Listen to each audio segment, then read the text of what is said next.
আমাদের দাবি রাজ্য সরকারের কাছে তামিলনাড়ু সরকার যেভাবে সুপ্রিম কোর্ট থেকে এসএলপিটা উইথড্র করেছে, আমরাও চাই ত্রিপুরার 4000 টিচারের পক্ষে আমরাও চাই যে রাজ্য সরকার এই কেসটা উইথড্র করুক।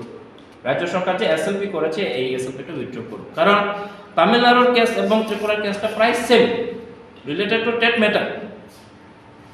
কারণ তামিলনাড়ু গভর্নমেন্ট জানে যে এই কেসটা সুপ্রিম কোর্টে নাও টিকতে পারে, হয়তো বা এই কারণে তারা এসএলপিটা উইথড্র করেছে। তো আমাদের অ্যাপিল এটাই থাকবে, বিএমএস অনুমোদিত শিক্ষক সংঘের অ্যাপিল এটাই যে যে এসএলপি করা হয়েছে এসএলপিটা উইথড্র করা। শেষ করার পর 2024 সালের 16 জুলাই রায় বের হয়।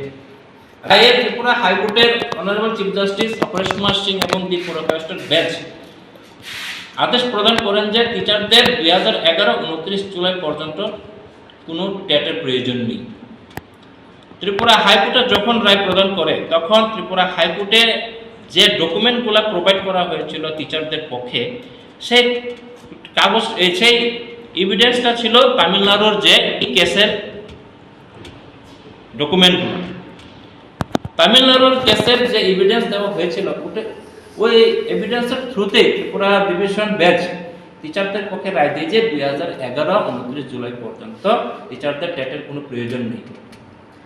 বাট স্টেট গভর্নমেন্ট সুপ্রিম কোর্টে এসএলপি করে, কিন্তু তামিলনাড়ুর যে কেস এবং ত্রিপুরা সরকারের যে কেস অলমোস্ট প্রায় সেম।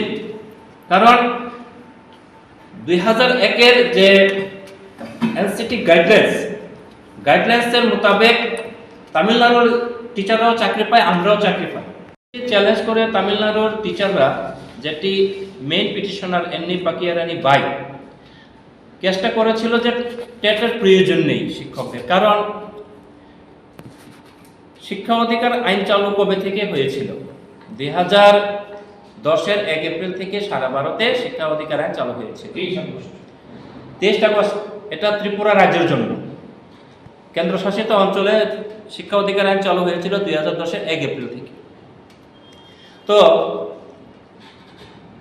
ত্রিপুরাতে যখন সমগ্র শিক্ষার কেস হওয়ার পরে 2021 সালে যে কন্টেম্প কেস করা হয়েছিল শিক্ষকদের তরফ থেকে, সেই কেসের পরে রাজ্য সরকার একটি স্কিম চালু করে, যেটি হাইকোর্ট অ্যাপ্রুভাল দেয় 2021 সালের 30 সেপ্টেম্বর।